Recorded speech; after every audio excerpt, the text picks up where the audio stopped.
काल शनिवारी सकाळी 11:40च्या सुमारास देशभरातील महाराष्ट्रातील अनेकांच्या मोबाईलवरती एक मेसेज अचानक लाऊडली वाचायला लागला. अनेकांना सुद्धा कळलं नाही की मी अलार्म तर लावला नव्हता, ही टोन कशाची वाजते. अनेक जण संभ्रमात होते.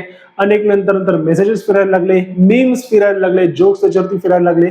नेमका काय होता अलर्ट मेसेज जो भारत सरकारकडनं पाठवण्यात आला होता, जाणून घेऊया या युट्यूब व्हिडिओमधून. नमस्कार, मी अक्षय ठाकूर आणि एकाग्र अकॅडमीच्या युट्यूब चॅनलवर मी तुमचं स्वागत करतो. बघूया नेमका अलर्ट मेसेज जो आला होता सरकारकडनं ते काय आहे, संपूर्ण माहिती जाणून घेऊया. अलर्ट मेसेज मध्ये आपल्याला वाचता येत होतं की भारताने आपल्या नागरिकांसाठी तात्काळ आपत्ती सूचना सेवेकरिता स्वदेशी तंत्रज्ञानाचा वापर करून सेल ब्रॉडकास्ट सुरू केले आहे. नागरिकांना सतर्क करा, राष्ट्राला सुरक्षित ठेवा. हा संदेश मिळाल्यावर जनतेकडून कोणतीही कृती करण्याची आवश्यकता नाही. हा एक चाचणी संदेश आहे भारत सरकार, असं या मेसेज मध्ये म्हणण्यात आलं होतं. नेमका हा सेल ब्रॉडकास्ट नेमका काय प्रकार असतो समजून घेऊ. सेल ब्रॉडकास्ट अलर्ट सिस्टीम, ज्या सिस्टीमच्या अंतर्गत आपल्याला हा मेसेज आला होता सर्वांना. देशभरातील लाखो अँड्रॉइड आणि iOS स्मार्टफोन धारकांना शनिवारी हा वेगळा अनुभव आला. अचानक अनेकांच्या मोबाईलवर एक आपत्कालीन संदेश म्हणजे इमर्जन्सी अलर्ट हा वाजू लागला. सायरन सारखा मोठा आवाज ऐकू आला आणि सार्वजनिक ठिकाणी एकाच वेळी अनेकांचे फोन हे वाजू लागले. सुरुवातीला नागरिकांमध्ये घबराटीचं वातावरण पसरलं होतं, संभ्रमाचं वातावरण होतं. अनेकांना माहिती नव्हतं की नेमकं काय चालू आहे. मात्र काही वेळातच सरकारकडून केलेली एक चाचणी, ही एक टेस्टिंग असल्याचं स्पष्ट झालं. त्या मेसेजमध्येच तसा उल्लेख करण्यात आलेला होता.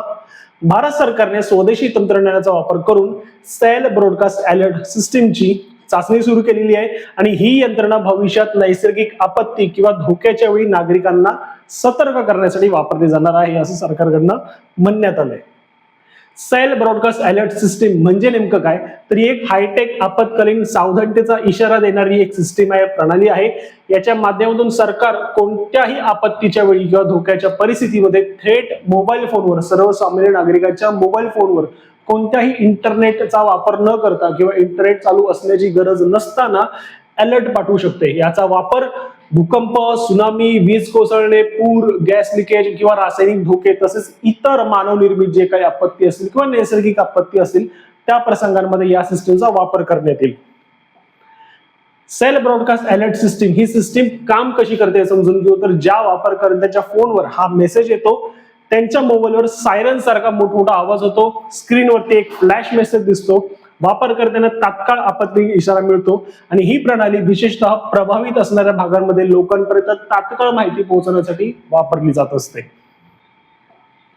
सेल ब्रॉडकास्ट अलर्ट सिस्टीम सचेत, ज्याचा तुम्ही मध्यंतरी आता ह्याच्यामुळे फार उल्लेख ऐकताय मागच्या 2 दिवसांपासून, तरी सचेत सिस्टीमद्वारे ही अलर्ट पाठवले जातात. सरकारच्या माहितीनुसार हे अलर्ट स्वदेशी इंटग्रेटेड अलर्ट सिस्टीम म्हणजे सचेतच्या माध्यमातून पाठवले जात आहेत. हे system centre for development of telematics यांनी विकसित केलेले आहे आणि हे कॉमन अलर्टिंग प्रोटोकॉल CAP वरती आधारित आहे.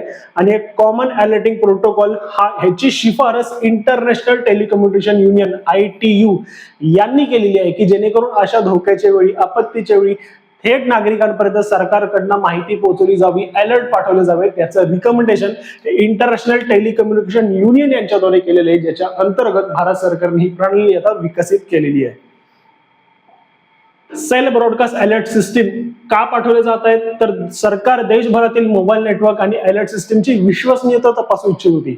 म्हणजे जेव्हा आपत्ती येईल त्यावेळी अचानक हे मेसेज फ्लॅश न करता आता त्याची चाचणी घेतली गेली, जेणेकरून प्रत्यक्ष आपत्तीच्या वेळी ही अलर्ट वेगाने आणि अचूकपणे लोकांपर्यंत पोहोचू शकतील. NDMA म्हणजे नॅशनल डिझास्टर मॅनेजमेंट अकॅडमीने हे स्पष्ट केले आहे की हे संदेश केवळ चाचणीचा भाग आहेत आणि नागरिकांनी याच्यावरती कोणतीही कार्यवाही करण्याची गरज नाही, हे स्पष्ट करण्यात आलेलं आहे.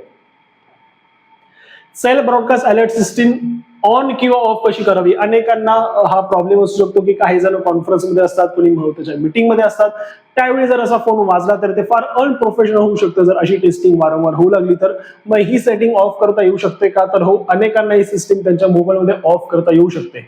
सर्वप्रथम जर तुम्ही अँड्रॉइड वापर करते असाल तर पुढील स्टेप्स तुम्ही फॉलो करू शकता. काय करायचं तर तुम्हाला सेटिंग्स मध्ये जायचंय, त्यानंतर सेफ्टी अँड इमर्जन्सी मध्ये जायचंय, वायरलेस इमर्जन्सी अलर्ट्स या ऑप्शन मध्ये जाऊन तिथे टेस्ट अलर्ट्स हा जो ऑप्शन दिसेल त्या टेस्ट अलर्टच्या ऑप्शनला तुम्ही ऑन किंवा ऑफ करू शकता. मात्र सरकारने स्पष्ट केले आहे की भविष्यात प्रत्यक्ष आपत्तीच्या वेळी सर्व मोबाईल फोनवरती विविध भारतीय भाषांमध्ये हे अलर्ट पाठवले जातील, कारण तेव्हा ते टेस्ट अलर्ट या कॅटेगरीमध्ये मोडणार नाहीत, ते तेव्हा प्रत्यक्ष आपत्तीच्या परिस्थितीमध्ये असतील. त्यामुळे टेस्ट अलर्ट जरी ऑफ असले तरी प्रत्यक्ष आपत्तीच्या वेळी येणारा मेसेज हा तुमच्या मोबाईलवर थेट पर्यंत पोहोचेल. सेल ब्रॉडकास्ट अलर्ट सिस्टीम हा फक्त SMS नाही तर डिजिटल सुरक्षेकडे मोठा पाऊल असल्याचं मानलं जात आहे. सरकारचा हा उपक्रम केवळ मेसेज पाठवण्यापुरता मर्यादित नसून भारताच्या डिजिटल आपत्ती व्यवस्थापन नेटवर्कला अधिक मजबूत करण्याच्या उद्देशाने उचललेलं महत्वाचं पाऊल आहे.